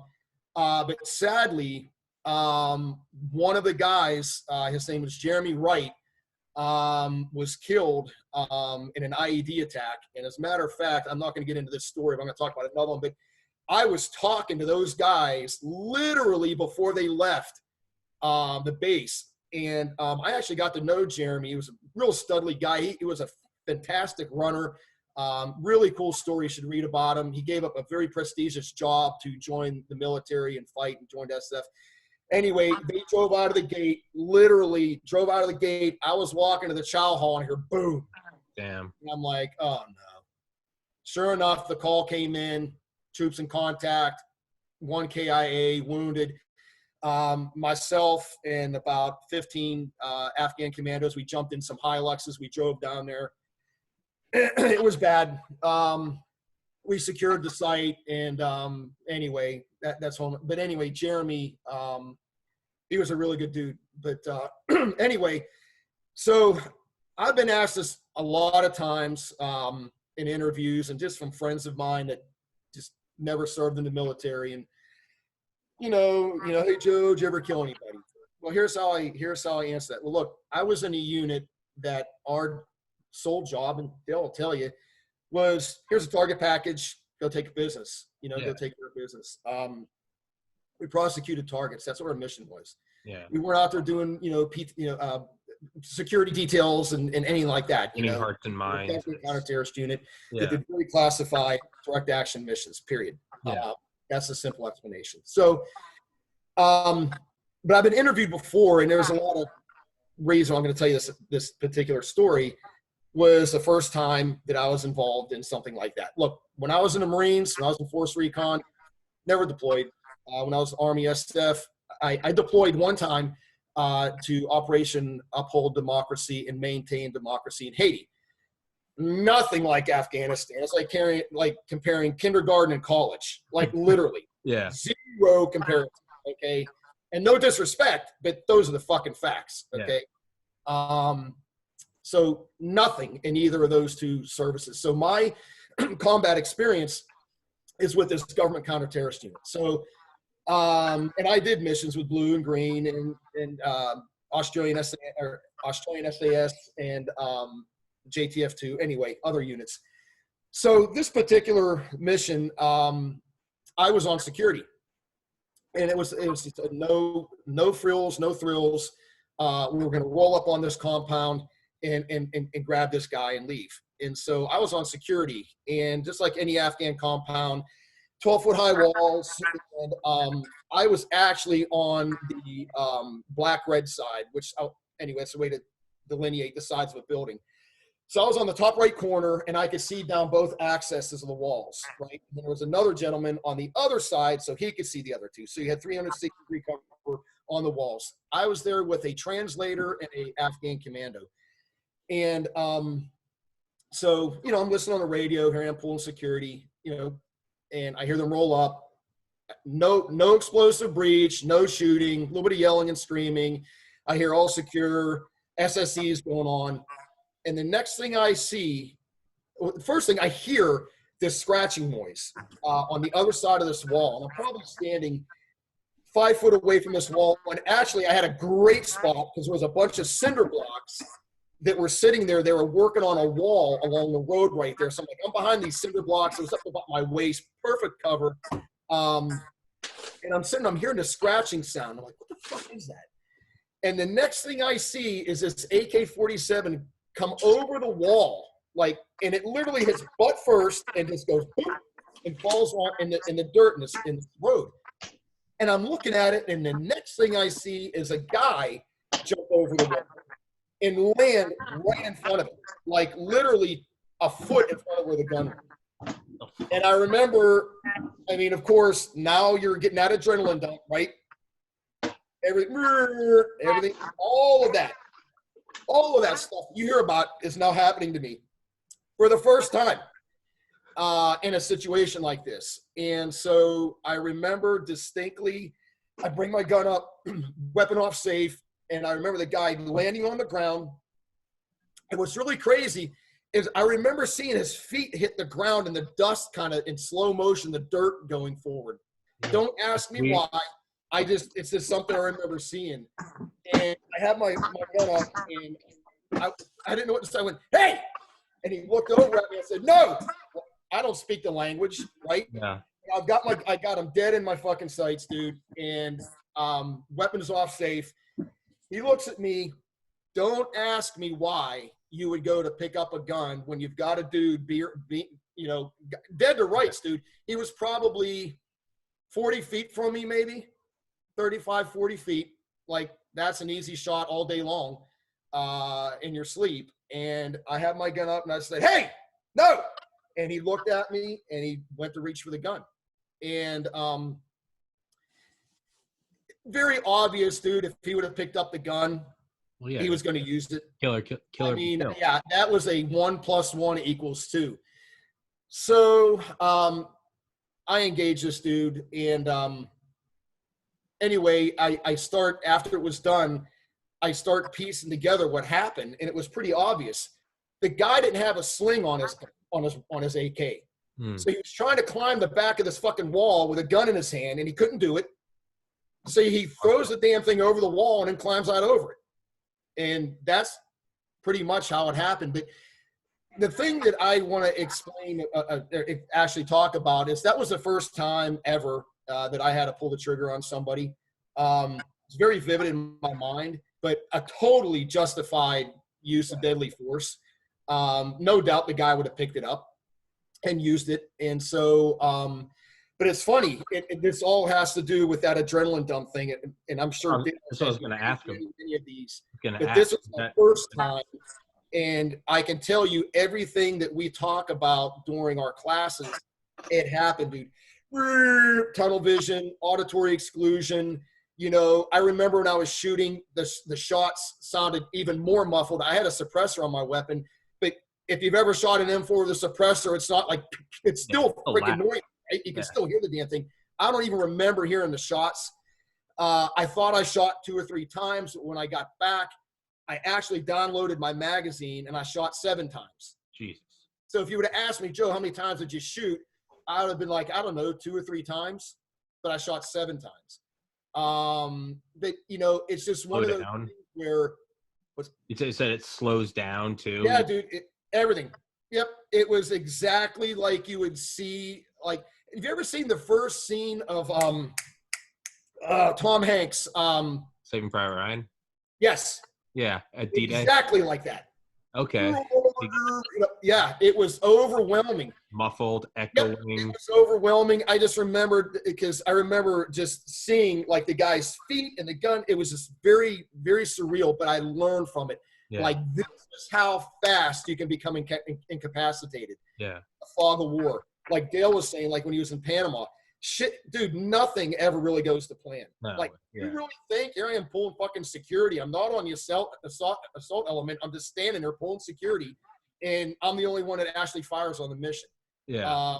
And so that was it was a very surreal situation, and I can just tell you, I remember subconsciously saying to myself, "Don't hesitate, don't hesitate." Because when training and training with guys like Dale, you can't fucking hesitate, dude. If I would have stood there and waited for this guy to pick up the gun, or if I wouldn't have been situationally aware and he actually had the gun and got up on the wall and I'm looking over here, dude, he would have dunced me for sure. Yeah. And probably would have got, you know, the 2 guys I was with. And so that was a very eye-opening, holy shit, yeah, you know, pulling security, wow, this is real fun, when it turned into a really freaking dangerous situation. And what I do remember too about it is when I got back, that's when I started thinking about what happened, and like, what would have been if I'd have been looking over here, or what would have been if I'd have been like, that's how fast gunfights are over. That guy could have jumped. I could have probably looked at him, and here's that whole ODA loop thing, right? Yeah. Curve, orient, decide, act, condition, yellow. All of this fucking shit that we talk about came to play on my first time actually getting to, you know, get in a gunfight, if that's what you want to call it. The guy never shot back, but Yeah. it's real. And it hit me like a ton of freaking bricks. But I tell you what, man, that was a huge learning experience, because after that, I was like, holy shit, you could be doing anything at any time here. And if you're not switched on and you get complacent and thinking, I'm just pulling security, you know, man, oh man, it can turn out really bad, you know. Is Dale good? He keeps moving around. You all right, Dale? Yeah, I'm good, man. Okay. Oh, you good? All right, sorry. So, Ted, when did your book come out? Because I remember the first time we talked, it still hadn't come out. Is it out? Yeah, dude, it's been out for like, oh boy, I think like over 2 months now. It's on Amazon. And Thanks for telling me, Dale. What's that? I said, thanks for telling me, Dale. You're supposed to tell me when it came out. Yep. What's it called? It's on Amazon, and you can also get it at Walmart online. And I'll be honest with you, there is a war story in my book. I'm not going to talk about it because I don't want to ruin it for anyone. Sure. But it's one of those things, man. Simple mission. It was me and another guy. Simple, easy peasy. Goes to hell in a handbag. Fucking nightmare. What's the name of your book? I read Dale's book, so I'm going to read yours. Lone Operator. Lone Operator, beautiful. And I'll link that. And it's my first book, and you know, I had a ghostwriter help me, because look, I barely graduated English, right? You really think this dumbass can write a book? You know what I'm saying? So I had help. I did a good job, but he kind of policed it up for me, because I had a lot of gaps, you know. Yeah. And, hey, you need to connect these two dots. You need to connect these two dots. But I'm very proud of it, man. It's an autobiography and also lessons learned, because Dale and I are about lessons learned. Yeah. Well, I talk about something if you can't freaking learn something from it, you know? And it's and just the a whole worthless book series. is lessons learned. And that there's a story in it that has a lot of bearing on just things can go really bad. And, you know, like something very, very simple that we were going to do turned into an escape and evasion. Straight up, dude. And there's a picture in the book of me after we landed. I'm sitting on the back of an Mi-17. It'd been 77 hours, no sleep. I had one bottle of water with me. Anyway, I don't want to talk about it, but don't spoil. A buddy of mine walked up, and he's like, damn, dude, you checked that block. And he took a picture of me. 1,000-yard stare. And he ended up sending it to me when I got home. He's like, dude, here's a picture of you on the fucking bird after you got picked up. And I looked like fucking 10 miles of rough road, dude. Like, I was fucked up, like straight up dehydrated. We had both, the guy was with me, both had lost 10 pounds. Yeah, it was bad. My eyes looked like two pistols in a snowbank. Red, I was sunburned. I was fucked up, dude. Fucked up. But anyway, we made it. And I'm going to tell you right now, it's in the book, but I'm going to tell you, the only reason we made it, physical fitness. Fuck yeah. Physical fitness, dude. We put time and distance between us and the bad guys. And what was so funny, when we got back, we had BFTs with us. You know what those are? Blue Force trackers. Anyway, it tracks you, right? And there's some buttons you can hit on to send them in. Anyway, we had them.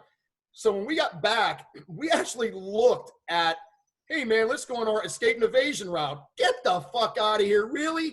There was, dude, it was like this. You should have seen the cook. We were all over the damn place because we were getting cut off. They had communications. I mean, it's all in the book. Yeah. It was the scariest moment in my life by far. And it's probably one of the reasons, excuse me, why I don't hunt. Oh, yeah.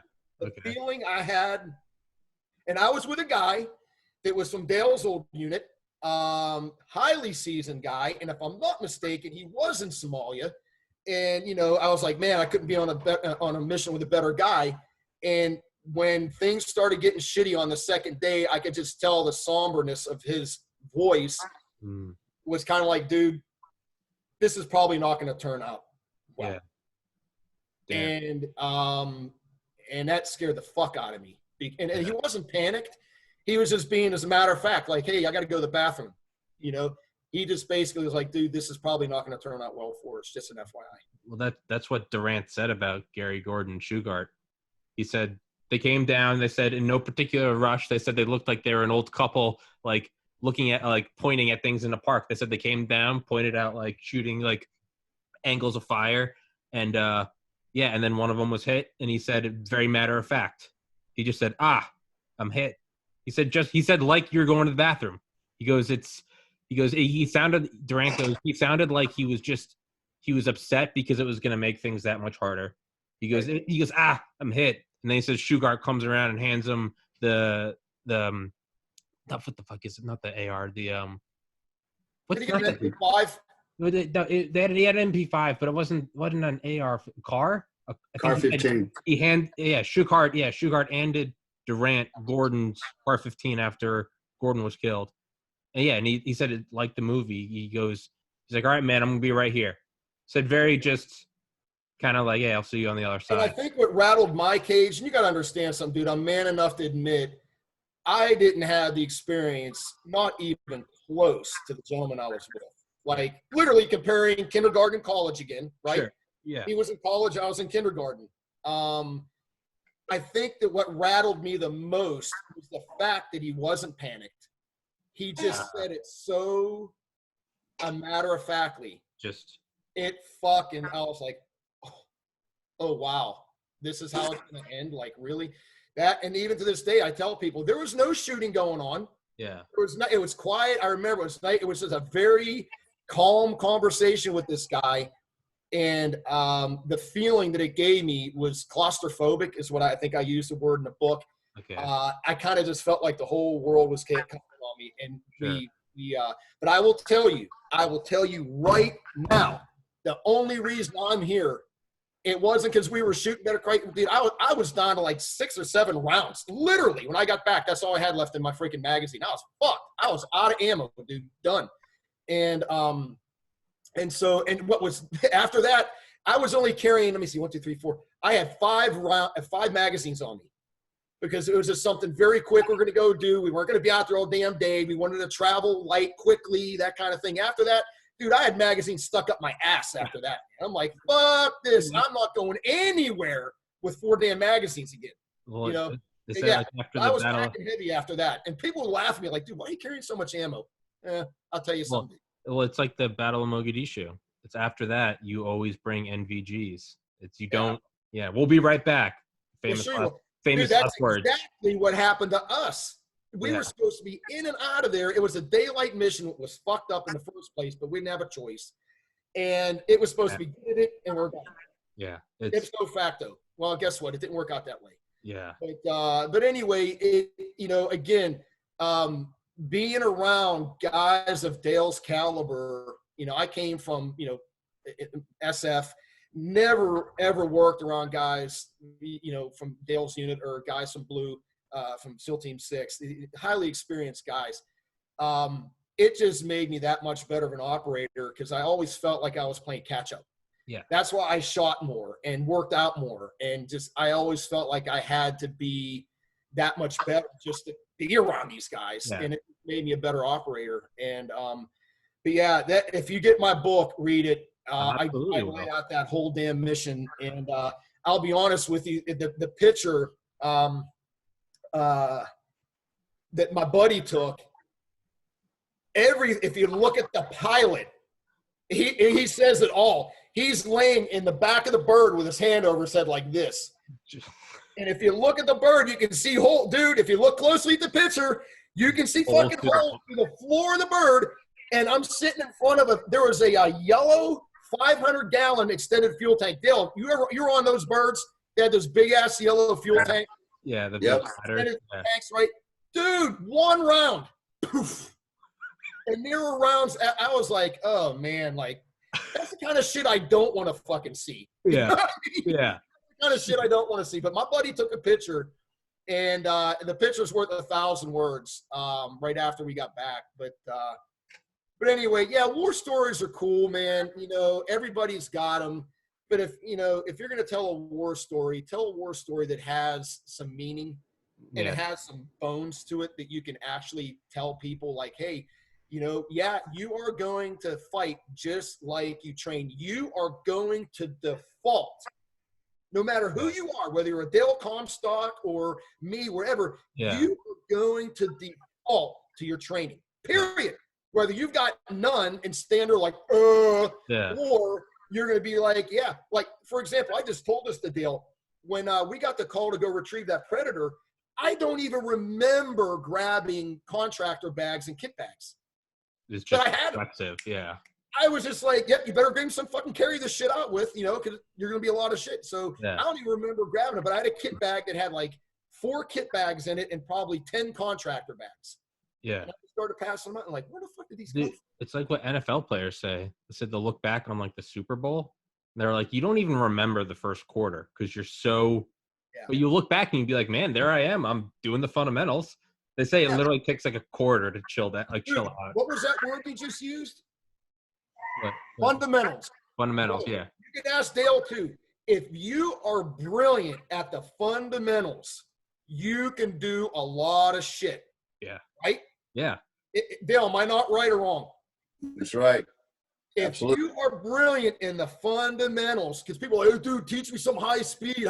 Yeah. Bro, get good at the fundamentals, and then you can start learning this other shit. But if you're not good at the fundamentals and got that shit down cold, like the 7 fundamentals of pistol shooting, sight line, sight picture, grip stance, breathing, follow through, trigger press, I ain't going to fucking show you anything high speed. You can't even do the fucking fundamentals. Yeah. Yeah. What's the use? That's what it is, man. It's just, you get to the basics because everything else is built upon that. But anyway, we can go on all day about war stories, but again, I think for those that are listening, if you're going to tell a story to someone, get something out of it, and Dale's probably got 100,000 more stories than I do. I've got a few, but mine were learned and I'm not going to lie to you, at a very steep learning curve. Yeah. Because I was in a unit that's all they did was DA. And really dicey DA. I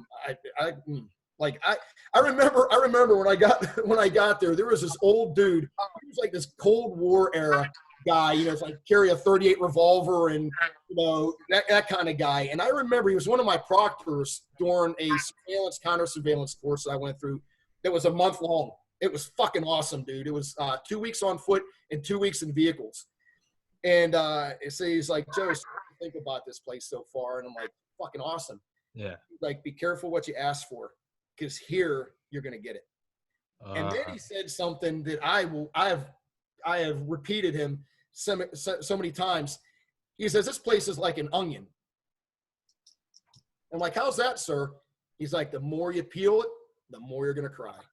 And he said it very cold, like he fucking meant it, and it was like, wow. And you know what? Yeah, that organization, they don't fuck around, dude. They play hardball. They play hardball harder than. I mean, I don't want to speak for where Dale came from, but Dale made comment on this. I never thought in a million years I'd be doing missions like that. Not in my wildest fucking dreams. Some of the shit that I did.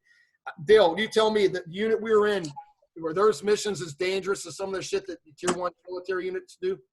Oh yeah, maybe even more so, because it was only a couple of us, a couple Americans, with Indage. That was it, We didn't have the support that everybody else would get in the military, dude, there's AC-130s flying around, and it was very, very covert, low signature or no signature, and don't get hemmed up. Yeah, don't get hemmed up. Yeah, it's that's a delete button on a computer somewhere. Yeah, Joe who, Dale who. Dale, did you just have a? Am I seeing things? Did you just have a pistol? You did see that. I didn't think you saw it. It looked like kind of red. Yeah, I was like, pistol, dude. I thought I saw something. I was like, is Dale? I was like, is everything good? I was like, I'm just working on my trigger press. I was like, Dale, is everything good? Yeah, I was gonna say, yeah. In Annie Jacobson's book, she talks about a forward operating base Gecko for a ground branch in Afghanistan, and she goes, they all have call signs. It's like Shark, Lightning, Spartan, but all the operators, and they're all saying, they said it's like Afghanistan's a twilight zone. they said it's a moral twilight zone, and they said every day is a new episode. You never have to watch reruns, and just when you think that today's episode can't be topped, tomorrow's episode's topped. And it said it's one day. Said you got no problem going in and killing targets. You're like, we're just going to work. It's like, and then you see, kids with someone with a gun behind them making them walk and clear landmines, or you see them being raped. And he's like, and then you'll see the hardest guys who have smoked 1,000 enemies. He said that's when you'll see these guys just, absolutely tear up or choke up, because it's like you can't. If you're a sane individual with even a little bit of heart, like you see like kids who don't even have like their second set of teeth, and they're walking wide stepped and like dragging sticks so that they can hit a mine. He's like, you cannot prepare for that. No, dude, and Dale's 1,000% right. I mean, I think of, the missions I was on, and things that pop into my mind are just having to see these young kids, because they're in these compounds with these bad guys, they don't know who their dads are, right? Yeah. And you see what they have to witness and what they have to, how traumatizing that, dude, that'll make you cry. I flat ass tell you, that'll make you shed some tears, dude, because we're still not. Yeah. And, that is very, very difficult for me to even think about. It's just seeing these poor kids having to deal with this bullshit, Yeah, it's so I know I've kept you guys about twice as long as we normally go. I just got a couple more minutes of questions. Is so I kind of wanted to branch from that, like 5 more minutes, is from y'all's perspective, what is it like having, seen these things, and then let's bring it forward to June 15th, 2020, and you got all these people rioting and burning shit down, and America's dystopia. America's a third world country with a Gucci belt. America it's falling. And then it's like, hey man, it's always good to protest. It's a freedom of assembly. That's what makes this country so great, is that we are free to do that. But when you see people saying this is a third world piece of shit, and then someone like myself who has never wanted in my life, I've been blessed to heaven and back, and I try to stay aware of that as much as I can. That's why I have to fly, because I'm free to do this instead of having to clear minds. Gentlemen like yourselves, what is, when you see these people just screaming in the streets, burning, fuck this country, what even goes through your head aside from just like blinding fury? Having seen this stuff, that you're right, it's not just how many bad guys can you kill, it's like seeing kids serving as sex slaves or clearing mines with their hands and feet. What goes through y'all's minds when you see that? I'll give the short answer, because I know Dale might have a longer one. It breaks my heart. It breaks my heart. I think about guys that I served with, guys that have died that I knew, guys that Dale served with died. Is this what they died for? Yeah. Is this what they sacrificed a lifetime of service for their country, for our country to be this way right now? Dude, it's heart-wrenching. I have a hard time watching. I actually had to turn the news off. I can't watch it no more, dude. I just can't. It's just gone from bad to worse. And, I'm going to say this, and you know what? I don't care who this butt hurts. I don't give a freaking shit. But the millennial generation right now in my opinion, is going to go down as the worst generation in the history of our nation. It's what it feels like, man. History of our nation. What it feels like. It's embarrassing. And I don't know where it started. I don't know why it started. We're here. It just breaks my heart to, and then the president gets hammered for going to the commencement speech of freaking West Point. Like, what the fuck? How do you hammer a guy for going there? It just goes on and on and on and on, dude. It literally, there's no end in sight. But anyway, Dale, go ahead. I'll just keep rambling and but yeah. I got nothing doing. I don't want to keep y'all. I got nothing. Heart. That's what it breaks.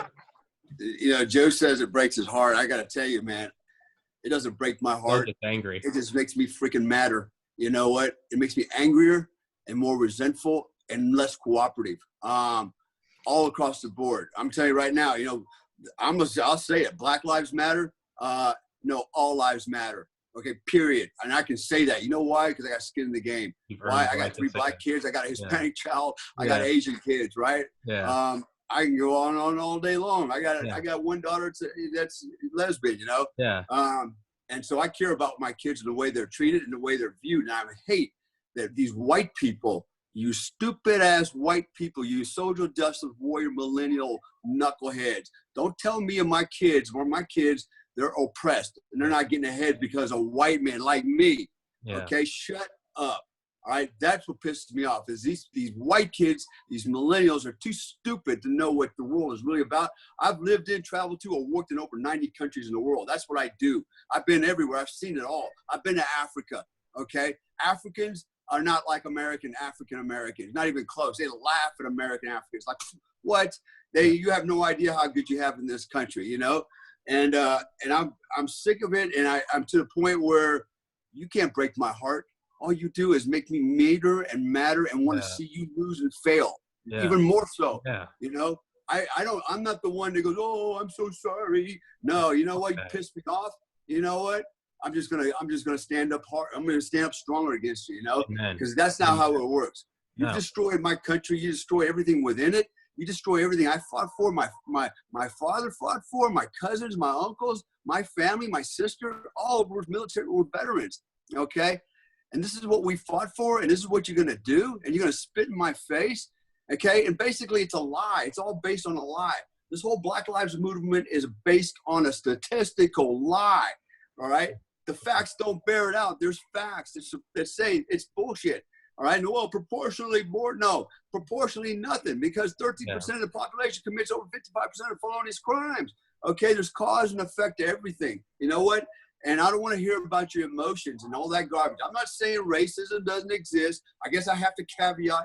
Now we have to caveat that all the time. Well, I'm not racist, you know, and I hate that I even have to do that, okay? Because if I don't, I'll be called a racist anyway, so it really don't matter for telling the truth. At the end of the day, man, somebody asked me, do I hate Democrats? You know what? The Democrats, I see the Democratic Party as terrorists. They are the ones that are fomenting this, all right? They're using things called Antifa and BLM, right? They're using them as their enablers, right? To manipulate their action arm out there. These young black people, these young dumb white kids, man, they're going out there, they're the action arm, they're destroying everything through these enablers fomented and supported by people in the backside, Soros, you know, Clinton's, and we can go on all day long, the Democratic Party. This is a war. We are in a hybrid war, man. We're in a shadow war that's being supported from outside. The Chinese, Communist Chinese, the Russians.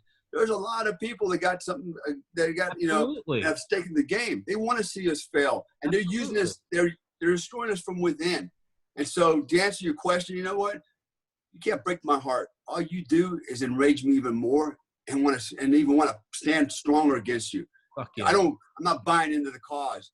You lost me on that when you started destroying innocent people's lives, businesses. You even attack your own kind. You destroy your own neighborhoods. You got white people bowing down and literally, you know, kissing people's feet. Yeah. All right, I'm done with this shit. You guys are morons. You're all idiots. You know, you're all idiots. You know, you're being manipulated at the highest levels. You know, and don't even know. I'm trying to be politically correct, but I'm going to go get my nails done and my pedicure done when I'm done. Hey, there's nothing wrong with that. No, dude, I say that. It pisses me off too, but it does hurt me to think about those that have sacrificed for our country. You know, if they could see what's going on right now, they'd be like, Jesus, are you kidding me? But dude, let me just say this real quick. Dude, y'all can talk as long as you want. I got nothing going. I just don't want to hold y'all. This is the scary part about this, okay? We are now in a position that you have two sides to choose. You can call it side A, side B, red, green, black, what doesn't matter. A side, B side. There's no gray area. Yeah. Now, because of this, you are either friend or foe. Or against. That's it. There's no gray area. You can't say, well, you know what? Let's look at. No one is giving you an opportunity to do that. That's when it becomes dangerous. You're either for or against, period. That's never good. That's never good for anything. Dude, that's why I'm very conservative. That's why I have on my liberal Hispanic friend who worked for the Obama administration. I have him on every like 20 episodes just because I'm like, I want to be drawn towards the middle. I'm like, I don't want to go jerk each other off all on our own political beliefs. Like, that doesn't get you anywhere. You have to challenge your own beliefs. But Dale, you said it, shadow war. All right, obviously you're a smart guy. You beat me to the punch, but I wanted to lead to that. This is absolutely, I mean, I say it, but it doesn't matter because I don't have a military background, but you guys, this was literally your field of expertise. Is this being fomented from outside? Is this CCP driven or Russian driven? Is the Capitol Hill Autonomous Zone, is that a forward operating base for the CCP? What is No, but I tell you what, it's a collection of actors involved in this thing. You know, this whole CCP thing, this virus, okay, I believe that was deliberate. Chinese were going down hard economically. Trump was handing them their ass. Yeah. Right. The only way they could save their ass is do this. Right. And they didn't care what they did to the rest of the world to further their agenda. They don't care about the rest of the world. I mean, they're the one. I mean, we go all day long about, what are they doing to the Muslims in China, man? They got literally have concentration camps, right? Yeah. Literally, I mean, they're the Nazis themselves. Yeah. But they help create this environment to further their agenda. And then, you have the Russians and the Chinese taking advantage of this thing, which, called troll farming, right? They're out there, they're putting this information out there on the internet. They're creating all this propaganda that people are buying into, right? They're using a new form of warfare, man, electronic warfare to win. And then you got, then you have within, I'm gonna keep saying it, the Democratic Party, man, they're taking advantage of this. It's like, man, let's stir this pot some more. Let's take advantage of this thing. Let's manipulate these people. You have the Antifa, that's, a bunch of morons, bunch of cellar dwellers, man.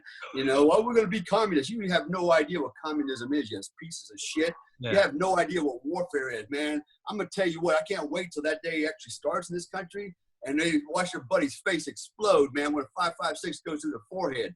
They go, wait a minute, this shit's actually not like this is real. Man. Hey, where's that reset button like on those games? Yeah. I don't want to do this one. I take the game out. No, man, this is real. But you know what? This will be no matter how it ends, it'll end badly for that side because they don't know how to fight. They have no idea how to fight. They're not There's some people out here that can Tom, you want to hear something crazy too? I don't know if a lot of people know this or not, but the Republican convention was supposed to be in Charlotte, right? This year. And so I don't want to misquote this. It was either the mayor of Charlotte, I think it was the mayor, Democrat, or the governor, I think it was the mayor, said you will exercise social distancing, and this stadium that was going to hold 20,000 people for the Republican convention, you can now fit 5. Yeah. So what did the Republican convention do? They are now going to Florida. I believe it's Florida. So, do you know how much money that cost the city of Charlotte? Oh, yeah.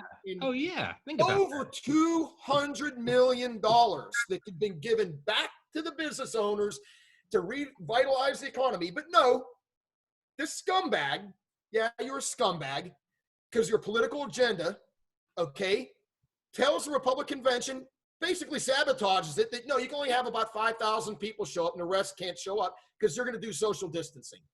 So now the Republican convention shifted gears and now they're having it down in Charlotte somewhere, or excuse me, in Florida somewhere. Really? Yeah, and that's crazy. I can't even wrap my head around that. Dude, it's COVID is a tool.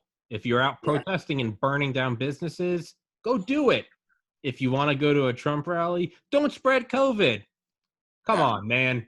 Choose one. What? Choose one. The dumb masses buy into it. It's the dumb masses. The dumb masses. They're too damn dumb to use critical thinking skills and look and analyze. They don't even pay attention, man. They get their news from their friends who thought they heard something on CNN, and they regurgitate it. They have no freaking clue, man, what's going on in this world. And unfortunately, these dumb masses can influence the vote. And they can influence actually our freedom, man. And they have no idea what the danger they're putting us all into. And it's not until your freedom is gone you realize, shit, what happened? How do I get that back? Too late. Too late. Late. Too late. That's you know what? That's what Durant said on the plane out of Somalia.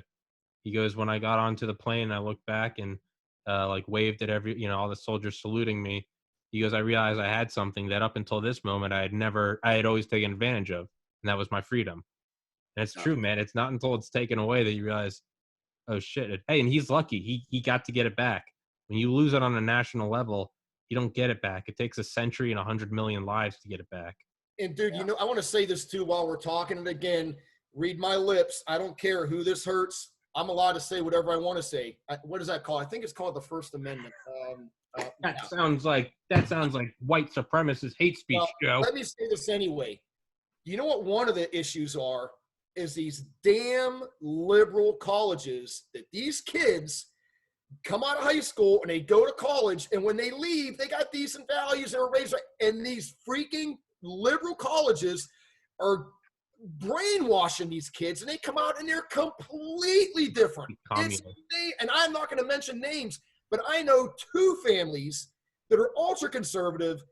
Unfortunately, their kids got full ride scholarships at liberal colleges. When they came out, they were so batshit crazy backwards. Their parents can't even freaking them at. They're like, what do we do?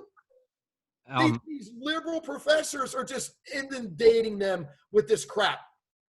Hey, it's facts, not fiction. And if those of you don't believe me, well, you got your head up your ass so far you can't see daylight. And here's a sun pump so you can see it. Give me a break, man. That's what Khrushchev or Brezhnev said. Communism will come to America, but it won't come by bomb and gun. The flag will be raised by the citizens. Yep. It's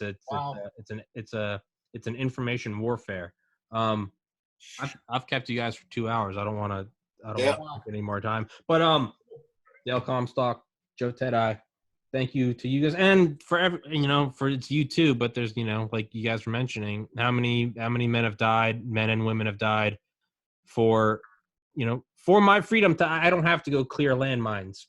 I can sit here at 29 and create a podcast. And as serious as this episode is, I can also have episodes where you just make dick jokes with my friends. But although that sounds funny, like that's what I mean sincerely, though. I do thank y'all for your service, because it allows me to have that carefree attitude, and I think it's a wonderful thing. And fuck the Capitol Hill Autonomous Zone in Seattle. I hope they get squashed by tanks. And you can quote that. Feel free. And Joe, the tanks. Yeah, we don't actually. That might not be good optics. Another Tiananmen Square, but Joe, I'm gonna get your book, and I'm gonna have my buddy Joe get it, and I'd love to do another one and discuss it. Yes, sir. Guys, thank you so much, Dale. I didn't know you you had clearance with the NSA. I wrote that down. You said that earlier. Not clearance, but I went through their training. That's what I mean. Jesus, man. Yeah. He's done everything, man. Jackass of all trades. He is. He's the American badass, man. He's got it all. Every episode, Dale says something where I'm like, wait, what? So definitely another episode. I need to talk about that. Yeah, I want to talk about that as well as Lone Operator. Dale Comstock, Joe Tedeye, thank you so much. Thank you for your service. I think I speak on behalf of all my friends and family. And thank you for everything, guys. Got it, all right, guys. Take care, brothers. Peace.